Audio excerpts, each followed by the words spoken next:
Era un viernes por la noche normal, mi amigo volvía de la universidad y se dirigía hacia la parada del autobús, ya que su casa se encontraba a varios kilómetros de la universidad. Era una noche fría y no había nadie en la calle. Cuando mi amigo llegó a la parada del bus, estaba solo, no había nadie y tampoco se escuchaba nada, se sentó a esperar a que pasara.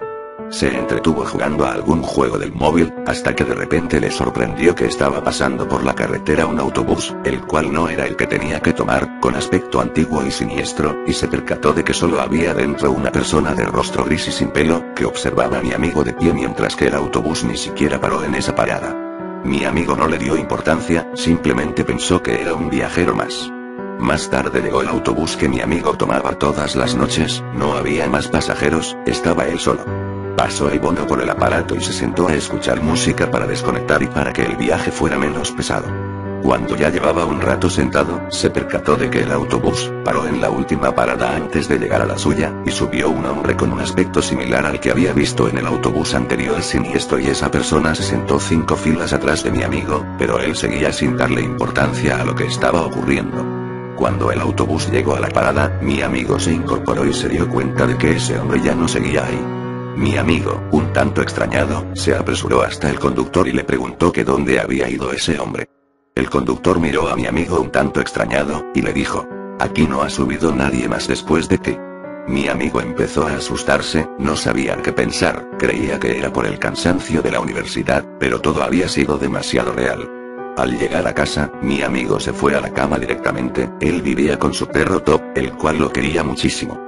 Cuando entró en su habitación, se dio cuenta de que había un papel escrito encima de su escritorio, un papel que él no había puesto ahí. Mi amigo agarró el papel y lo leyó y ponía: ahora que te has atrevido a observarme, podré controlarte hasta matarte. Eso aterró por completo a mi amigo. Era imposible que fuera una broma, ya que nadie tenía sus llaves para entrar en su casa. Él, sin pensarlo, se metió en la cama e intentó dormir. Al día siguiente, mi amigo seguía con el pensamiento de lo que ocurrió la noche pasada, pero no le dio más importancia, ya que no había recibido ni había notado nada más extraño. Por la noche, cuando mi amigo se disponía a coger el autobús como de costumbre, llegó a su casa con normalidad, pero una vez cuando estaba abriendo la puerta, volteó y se dio cuenta de que ese ser se encontraba detrás suya, observándole. Al verle, mi amigo se metió en casa corriendo y asustado y fue corriendo hasta su habitación, pero se frenó en seco al ver que Top se encontraba en el suelo totalmente despedazado y junto a él, otro papel. Mi amigo, con las lágrimas en los ojos, cogió el papel y lo leyó y ponía: esto solo es el principio y esta noche será el gran desenlace y... Mi amigo, en un ataque de ira y de furia, empezó a golpear el suelo, sin darse cuenta de que el cuchillo del asesino se encontraba en el lugar donde él había golpeado.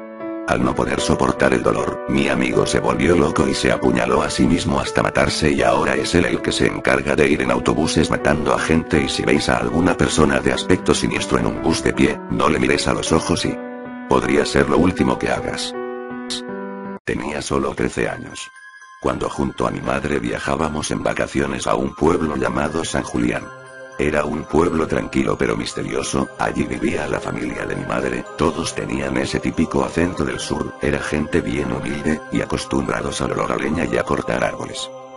En aquel tiempo yo era bastante tímida, quizá porque no era muy sociable, o quizá porque no quería serlo con nadie. Mi única amiga en ese lugar era mi prima, que tenía la misma edad que yo, y durante la vida, habíamos crecido juntas. Ese fue el motivo por el cual siempre fuimos tan unidas. Mi padre, y bueno, él murió cuando yo tenía 3 años. Jamás lo alcancé a conocer, murió en un accidente, y quedaría por tenerlo aquí. Mis abuelos, son de una forma de ser muy antigua, bueno, para que me entiendan, me refiero a que ellos son de los típicos abuelos estrictos o que estaban acostumbrados a los correazos o golpes de varillas. Quizá por eso mi madre era tan violenta conmigo. Quizá fue porque mis abuelos la criaron así. En fin, cuando llegaba a ese pueblo, me alegraba por una parte, y por otra parte me entristecía. Me alegraba porque veía a mis abuelos, a mi prima, mis mascotas, todos mis familiares. Pero me entristecía porque extrañaba mucho a mi padre, hablarle por las noches siempre fue mi costumbre. Mi ciudad, mi casa, los horarios de comer y dormir, y más que todo, el colegio. Si se preguntan por qué mencioné los horarios de comer y dormir, bueno, es porque a las 8 p.m. teníamos que estar todos durmiendo, nadie podía levantarse siquiera a tomar un vaso de leche de vaca, nadie podía asomarse por las empañadas ventanas cuando ya era de madrugada, nadie podía levantarse de la cama. Siempre estuvo prohibido, mi abuela nunca dejó que yo y mi prima nos levantáramos en la madrugada. Para nosotras siempre fue extraño que todo este sistema funcionara así. Pero qué importa, órdenes son órdenes, y teníamos que obedecerlas, si no queríamos terminar con golpes en la espalda por los fuertes correazos. Un día del mes de julio. No recuerdo con exactitud cuál era.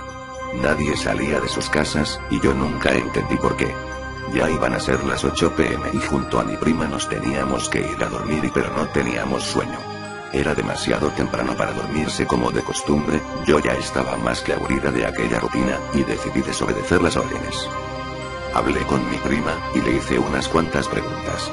Ya que quizá ella podía saber el motivo del por cual ese día nadie salía. Hey, ¿qué pasaría si desobedecemos las órdenes de la abuela? Pregunté. Ya no molestes. No me gusta salir este día ni menos en la noche. Jajaja, en mi ciudad todos salen en la noche, no sé quién habrá sido el estúpido que puso la regla de no salir de noche este día.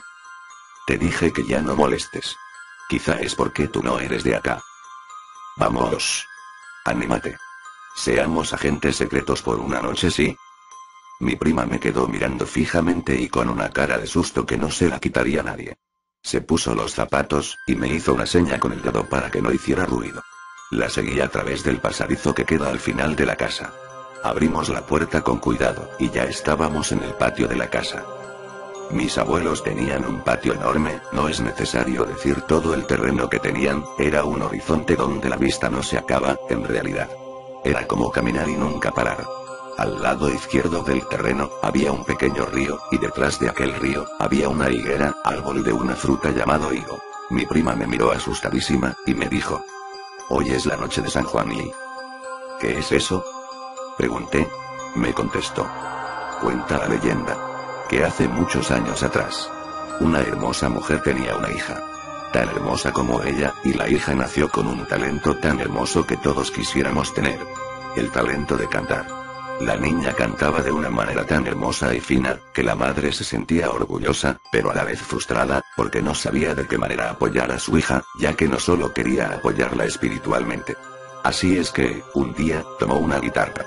Y se sentó debajo de una higuera e hizo el pacto con el mal. El hombre de las tinieblas se paró tras ella. Y le tomó las manos y ella sintió esas enormes y frías manos. Se quedó inmóvil. Él tomó su mano derecha y comenzó a poner en posición de los trastes. Tomó su mano izquierda y comenzó a rasgar. Y así fue como la mujer aprendió a tocar aquel instrumento sin ayuda de ningún ser humano. Estúpida leyenda. Veamos si es verdad lo que dice. Exclamé. Fui corriendo a la bodega de buscar mi guitarra. Me senté en la húmeda tierra debajo de la hoguera. Mientras mi prima me gritaba: sal de ahí. Comencé a reírme, ya que pensé que esto no era cierto. Hasta que de pronto, comencé a sentir un aire demasiado frío pero ligero. Nunca había sentido esa rara sensación. Nunca había sentido eso. Me tocaron los brazos. Sentí aquellas manos subiendo hasta mis hombros. Las miré. Eran horribles. Uñas larguísimas y mal cuidadas. Manos con venas notorias. Era enorme, sí. Comenzó a acariciar mi cabello, y no sé por qué. En un momento dijo mi nombre, y agregó: ya es momento de la deuda. ¿Qué deuda? Pregunté sin mirar hacia atrás. ¿Para qué decir la cara de horror que tenía mi prima? Ese espanto que tenía su expresión. Jamás olvidaré su rostro asustado y lleno de lágrimas, ya que ella estaba al frente de mí, y a él lo estaba viendo como yo no lo vi. Me invadió el miedo. Y comencé a cantar para calmarme. Él me dijo: sigue así, sigue cantando. Paré de cantar, ya que me dio miedo el que me haya nombrado eso, agaché la cabeza mirando las cuerdas de la guitarra, y cuando miré al frente, mi prima ya no estaba. ¿A dónde se habrá ido? Fue una pregunta que nunca pude responder. De pronto, siento los gritos de mi madre y Amanda. Amanda. Grita eufóricamente. Llega hacia mí, y me abraza y comienza a llorar. ¿Cómo se te ocurre hacer esto? ¿Quién te dijo que lo hicieras? Miré a mi prima, la cual había llegado porque había ido a buscar a mi madre. Nos paramos y comenzamos a caminar hacia la puerta de la casa, mientras algo me susurró al oído: no eres libre aún. No pude dormir con todo lo que había pasado. Pero cuando volvimos a mi ciudad, me quedé más tranquila. Pasaron 2 meses de lo sucedido. Y cuando iba a dormir a mi pieza, subí las escaleras, y al tratar de despedirme de mi madre, entré a su pieza. Y vi un libro y velas negras y la vi a ella, tratando de cortarse la mano con una sierra y... ¿Qué haces?, le grité. Comenzó a reírse. Lo último que me dijo fue: ¿quieres cantar? Me morí de miedo, y salí corriendo hasta llegar abajo, abrí la puerta y llegué a la casa de mi prima, llorando. Para mí, todo fue una pesadilla. A la mañana siguiente, los vecinos dijeron que sintieron ruidos y risas psicóticas en mi casa, así es que revisaron todo, y encontraron a mi madre en la pieza tirada, y con las manos cortadas y... Hoy en día, tengo 23 años. Y bueno, todo era un rompecabezas y ahora me explicó el porqué de todo. Mis hijos siempre me preguntan: ¿quiénes son tus abuelos? Y siempre les respondo: están en un alejado pueblo, y hasta que antes de ayer, mi abuela me llamó riéndose, diciéndome: ¿quieres cantar?